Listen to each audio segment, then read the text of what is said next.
cafénapolítica.com.br e a TV Cidade Livre de Brasília entrevistam hoje o professor, economista, doutor em economia pela Universidade de Hamburgo e diplomata de carreira, Adriano Benayon. Adriano Benayon é um conhecido analista político também e recentemente publicou, este livro, Globalização versus Desenvolvimento, que é um apanhado de todas as aulas que ele deu na Universidade de Brasília e pelo mundo afora, e ele reuniu tudo isso aqui num ensaio de 335 páginas, e mais recentemente ele também reuniu os recentes artigos que ele publica quase que semanalmente na chamada blogosfera, porque ele, sendo um economista alternativo, ele não tem espaço na grande mídia. E se chama Economia Política, do professor Adriano Benayon, que reúne os últimos artigos do professor. Mas é sobre um desses artigos e alguns desses artigos que nós vamos conversar hoje com o professor Benayon, Adriano Benayon, que muito gentilmente acolheu o nosso convite para esse bate-papo aqui no Café na Política. Então, professor, nós temos aqui à sua disposição o microfone, mas eu gostaria só de colocar uma coisa inicialmente, a sua preocupação com esse assédio que o senhor diz está sofrendo o Brasil desde que Getúlio Vargas deu um tiro no coração, para evitar o golpe de Estado naquela época. Dali para frente o Brasil só emborcou em termos de soberania, de desenvolvimento, de política social efetiva, e teve todas as suas empresas. Não sei se eu vi num de seus artigos que 70% do PIB nacional hoje não é mais brasileiro, é das multinacionais, é isso? É isso.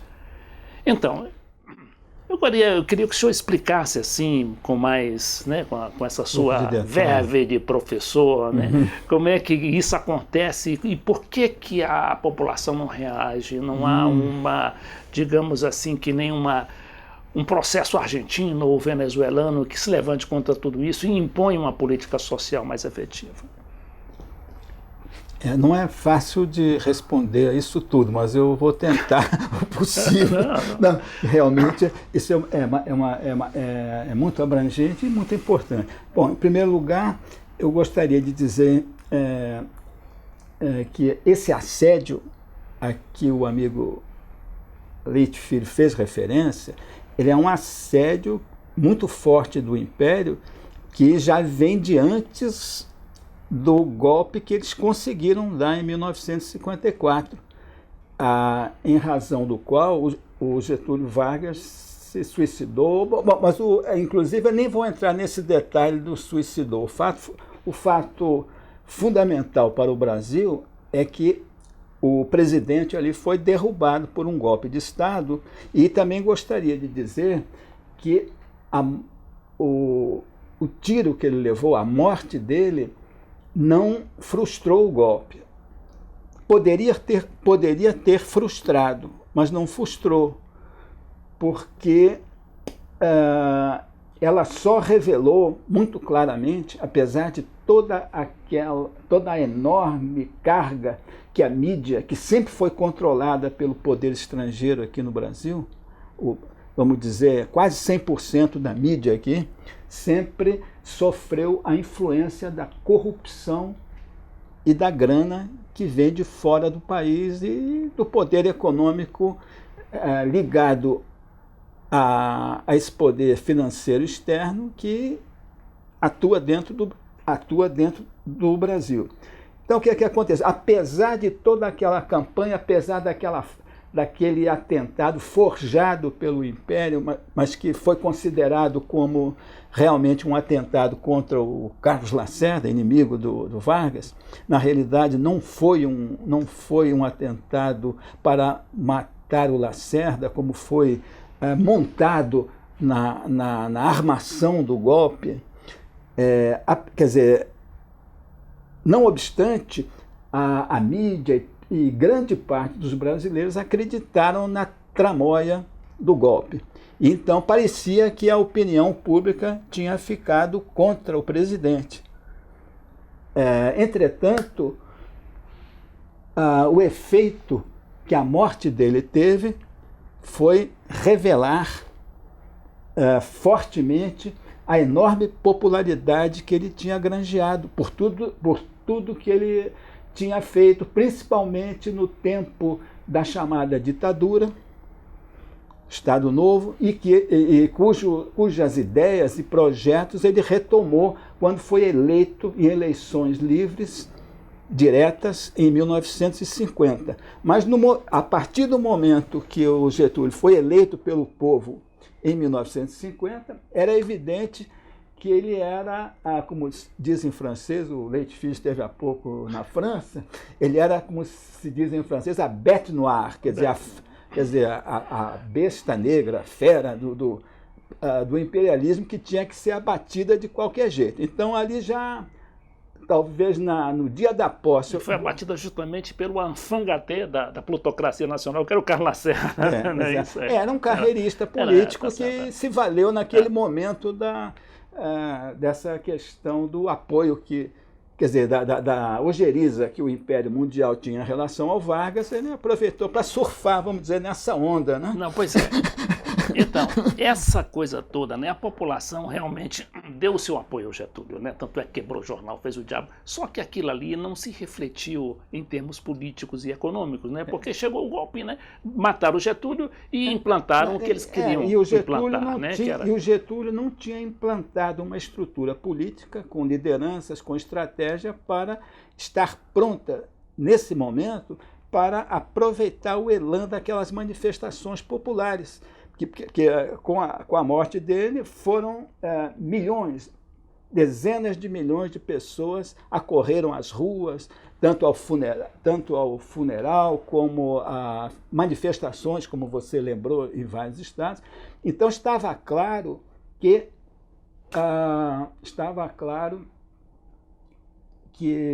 o presidente tinha grande apoio popular entre os trabalhadores, principalmente, e também entre os empresários nacionais, aqueles que tinham alguma consciência de que a prosperidade deles se devia às políticas que o presidente Vargas tinha implantado. Agora, o problema do presidente Getúlio Vargas é que ele não se preparou, vamos dizer assim, estrategicamente, para a ameaça que estava pairando sobre ele. Ou seja, diante desse assédio que o Império faz em vários países, lembre-se que na época, no mesmo ano, ou um ano antes, não me lembro, foi derrubado o Mossadegh, primeiro-ministro do Irã, que tinha adotado uma política nacionalista. Era um plano internacional, inclusive concebido e admitido pela própria CIA, né? Assim admite até hoje, né? Que realmente derrubou o presidente lá, depois o Vargas e depois o Perón. Exatamente. O Perón.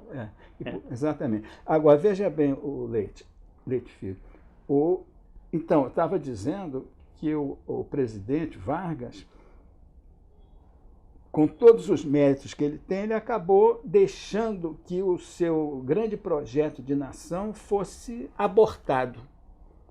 Por quê? Porque ele não se preparou, repito, estrategicamente, ou seja, com organização política, de certa forma revolucionária, para poder enfrentar esse tipo de campanha, de pressão que o Império usa, usando todos os meios. Ele corrompe gente no Congresso, na política, em todos os lugares.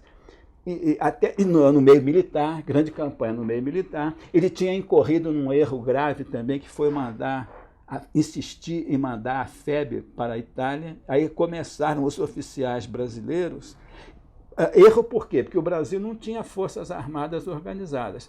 Precisou mandar uma força expedicionária sob comando norte-americano, com material e tudo mais norte-americano, e, logicamente, o poder imperial colocou oficiais bem treinados de ligação para começar a conquistar a mente de alguns dos oficiais, chefes militares brasileiros que foram à Itália. Colocou gente falando português muito bem. Inclusive o general Vernon Walters, né? Que foi o chefe do golpe. Aqui Começa no Brasil, ali. né? O chefe americano do golpe. Então é difícil você recapitular todos os erros estratégicos, a falta de pulso, vamos dizer assim. Porque Getúlio Vargas era um gaúcho assim, meio tipo do jeito meio conciliador, não era um gaúcho daqueles, vamos dizer, de pôr para quebrar.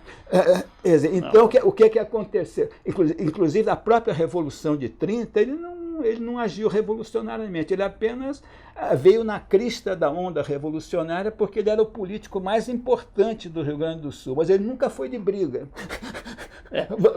Vamos situar historicamente os fatos. O Getúlio, a gente está falando do Getúlio, logicamente, também por causa da comemoração dos 60 anos do 24 de agosto, que aconteceu agora em 2014, né? E também a gente estranha, porque sendo considerado o principal presidente do Brasil, né? Do Brasil moderno, e esses 60 anos passou quase que em branco aqui no Brasil. Ninguém, quer dizer, nenhuma grande reportagem, nenhum debate nacional é construído para examinar a obra do Vargas, que continua aí, né? Com a Previdência Social, toda a legislação, a CLT e as multinacionais que viraram as nossas nacionais, né? As empresas estatais, as empresas estatais que acabaram sendo vendidas na época do Fernando Henrique. Mas é isso, professor, entrou... Doadas, como dizia o Hélio Fernandes, né? Doações, privatizações. Né? Isso mesmo. Bom, mas a verdade é o seguinte, é que a mídia ressurge novamente, né? Para toda mobilizada, assestando justamente uma outra experiência, digamos assim, mais moderna, mais popular, né, que foi tentada com o Lula e depois com a Dilma, claro, que se adaptando às circunstâncias do momento, porque senão também o pobre do Brizola, coitado, não conseguiu, justamente porque tinha uma mensagem mais coerente, né, de nacionalização, de soberania e tudo. O Lula foi mais vivo e conseguiu chegar lá, né, e implantou. Você pode até discordar, né? Mas implantou um tipo de programa social, né? Essa coisa de levar muita gente da pobreza para a classe média, isso é verdade.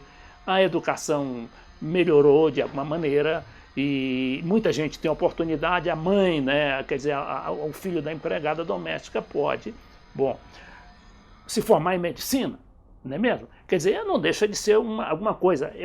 O senhor que é um homem mais de caráter assim, revolucionário, iconoclasta, como você fala, né? Talvez não concorde tanto com isso. Mas nós temos só 3 minutos para terminar esse programa, professor. Nós vamos então fazer esse pequeno intervalo e depois o senhor terá todo o espaço possível para justamente justificar isso. E o que é que está acontecendo agora com essa mídia em cima? A mídia como braço direito, né, como a face assim, mais aberta do grande capital financeiro internacional. Como é que ela está se mobilizando para derrubar essa experiência popular de governo? Daqui a pouco. Não, mas aí, pode falar. Não, só esse ganchozinho rapidíssimo.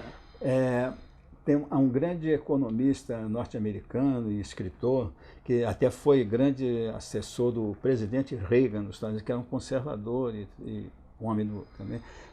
Ele tem uma expressão interessante nos Estados Unidos, que ele criou um jogo de palavras, né? Press e imprensa, né?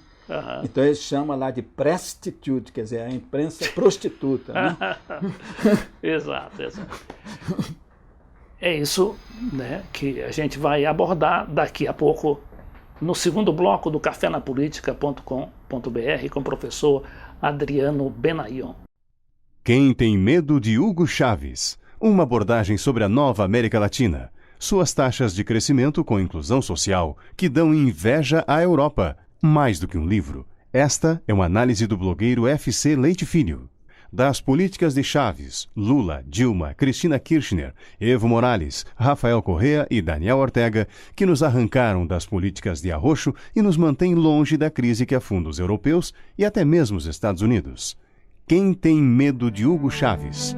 Leitura obrigatória.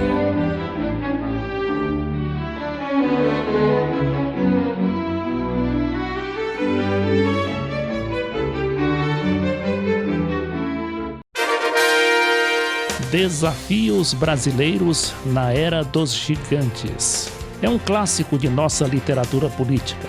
Seu autor, o embaixador Samuel Pinheiro Guimarães, focaliza cada um dos 12 capítulos do livro numa série de entrevistas ancoradas pelo jornalista Beto Almeida, TV Cidade Livre de Brasília, levando a você a informação que não chega pela mídia tradicional.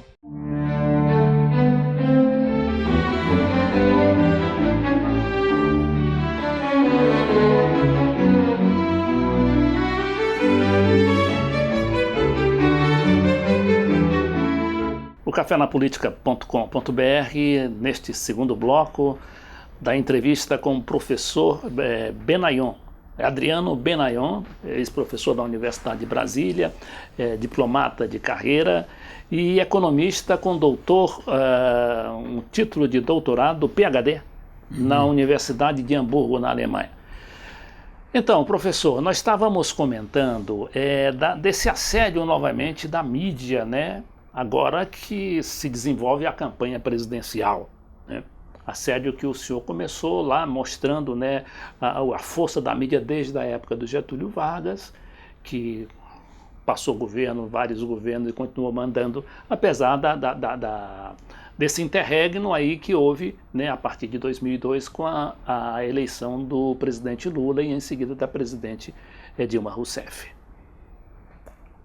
Pois é, então, esse assédio que é realizado não só pela mídia, mas por N outros meios aqui no Brasil, ele faz parte de um esquema que é de impedir o desenvolvimento econômico e social do Brasil. Por quê? Porque o Brasil é um país de enormes dimensões, com recursos naturais absolutamente fabulosos, com algumas coisas que são únicas no mundo, como um território que não é o maior do mundo, mas é de longe o maior, com terras aproveitáveis, com água, com sol, recursos minerais incríveis. Então, se o Brasil tivesse se tornado um país com indústria e tecnologia próprias, ele seria, evidentemente, uma grande potência, né? Que, evidentemente, estaria inviabilizando que os Estados Unidos continuassem absolutos no continente. Então, é evidente que a estratégia do Império foi abortar o desenvolvimento do Brasil, que estava sendo estimulado e orientado na época do presidente Vargas. Daí aquele golpe de 54 que, infelizmente, teve êxito. Como eu estava dizendo, o próprio suicídio do Vargas não frustrou os objetivos. Por quê? Porque imediatamente, após o golpe, entrou um governo em que o vice-presidente era um mero fantoche, o governo era um governo dos militares entreguistas, que nem todo militar é entreguista. Houve até governos depois militares que foram menos entreguistas do que muitos civis. Uma das razões pelas quais também a própria saída dos militares e uma democratização fajuta permitiram que o Império continuasse aprofundando as suas garras dentro do Brasil. Muito bem. Então, o que é que eu quero dizer? Citar rapidamente o próprio Henry Kissinger, que foi um dos grandes, vamos dizer assim, gerentes dessa política imperialista. Ele chegou a declarar, ele declarou depois, eu creio, não se poderia tolerar o surgimento de um Japão no hemisfério sul. Quando ele falou em Japão, estava se referindo a uma potência industrial, porque na época em que ele falou, o Japão estava surgindo como a segunda economia mundial e tal, né? Muito bem. Então, sempre esteve claro isso, que o objetivo é desfrutar, dominar o país e dominar esses recursos naturais fabulosos. Então, por que é que hoje se privilegia entre os agentes do Império no seio da mídia e de vários outros instrumentos com que o Império conta no Brasil, por que é que se deu uma ênfase incrível, inusitada à candidatura da senhora Marina?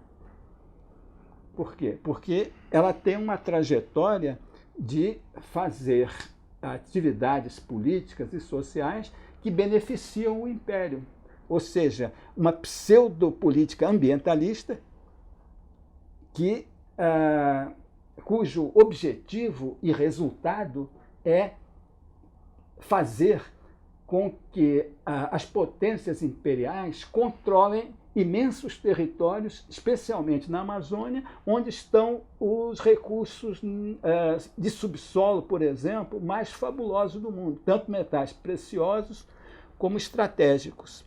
E sabemos que a oligarquia britânica, que é a principal promotora da senhora Marina, a oligarquia britânica, ela busca e quase consegue monopolizar mundialmente a extração de minérios. É no Brasil, é na África, é no Canadá, na Austrália. Então, o objetivo são principalmente os minérios e o controle social do Brasil, mantê-lo, e o Brasil está entrando, está cada vez mais desindustrializado. Por quê? Porque a sua indústria foi apropriada pelas empresas transnacionais. E a partir de quando? A partir do golpe de 54, porque logo em janeiro de 55 foi instituída uma legislação de capitais estrangeiros que entregou a indústria brasileira, e não apenas entregou a produção e o mercado, entregou tudo isso pagando, dando subsídios fantásticos. Então não existe política mais entreguista do que essa. E o senhor Juscelino Kubitschek, que é tido como um ícone por muita gente, ele foi o homem que aplicou essa legislação. Eu diria que por exemplo, assim como o JK estava para o governo golpista de 54, que abriu o caminho para que as multinacionais dominassem a economia brasileira e a desindustrializassem, está na mesma proporção do Collor, que instituiu a legislação da privatização e outras mais, liquidou empresas públicas, está para o FHC, que é o mega entreguista, é o símbolo maior, inclusive autodeclarado com sua finalidade de acabar com a era Vargas, como ele mesmo declarou. Então, o mega entreguista que acelerou ainda mais aquele trabalho que começou lá em janeiro de 1955, com algumas instruções da SUMOC, que fazia o papel do Banco Central na época, e que determinaram isso. Resultado, o Brasil hoje, a tecnologia própria que foi criada no Brasil foi desaproveitada. Grande parte dela foi apropriada pelas transnacionais. Não existem mais empresas com possibilidade de ter acesso ao mercado, que é a única maneira de você criar e desenvolver tecnologia nacional. O Brasil não tem uma marca de coisa nenhuma, como a Coreia do Sul tem, como Taiwan tem alguma também. N países de menor porte conseguiram desenvolver alguma indústria própria. O Brasil não, foi abortar. Inclusive, e depois, onde ficou se desenvolvendo alguma tecnologia nacional, foi das estatais. Aí veio, nos anos 90, os golpes violentos, que foram as eleições fraudulentas do senhor Collor e do senhor FHC, que deram vamos dizer assim, um tiro de misericórdia na indústria nacional. Na verdade, essa coisa toda foi muito bom. O que acontece é o seguinte: o neoliberalismo, ele veio com o Collor, depois o Fernando Henrique.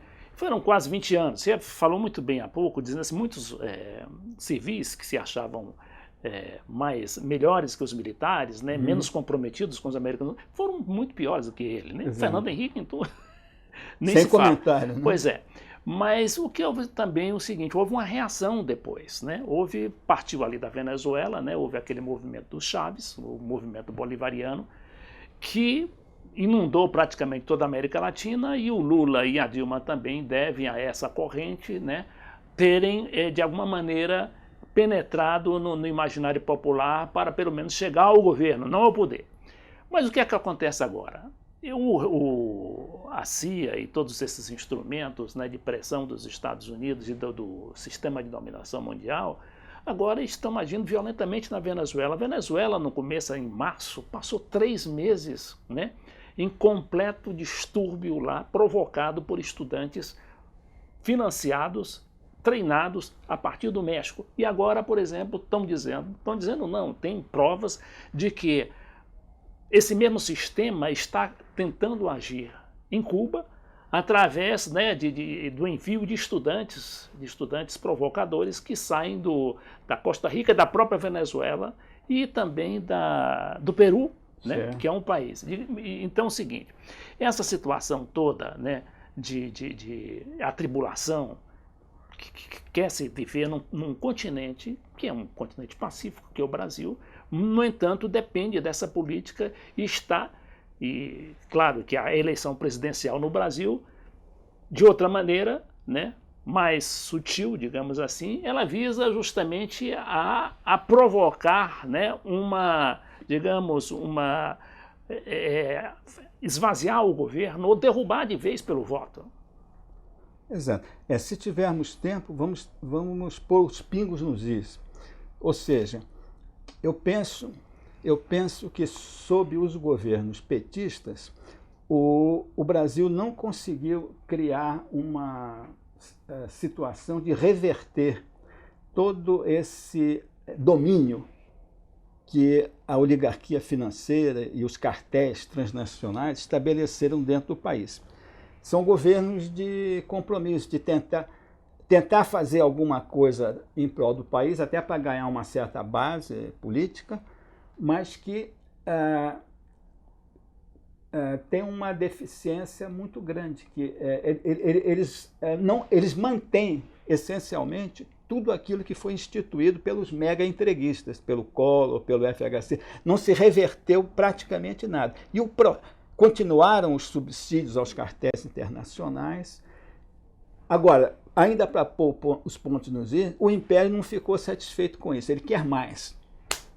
Quer dizer, ele tem um governo que se acomoda.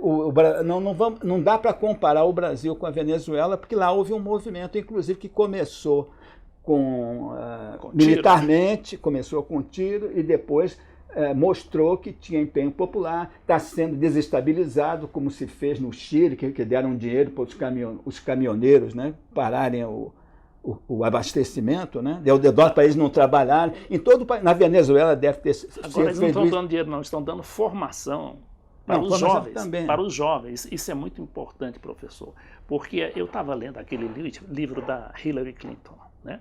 Dizem que será a futura presidente dos Estados Unidos, porque não tem outro para competir com ela.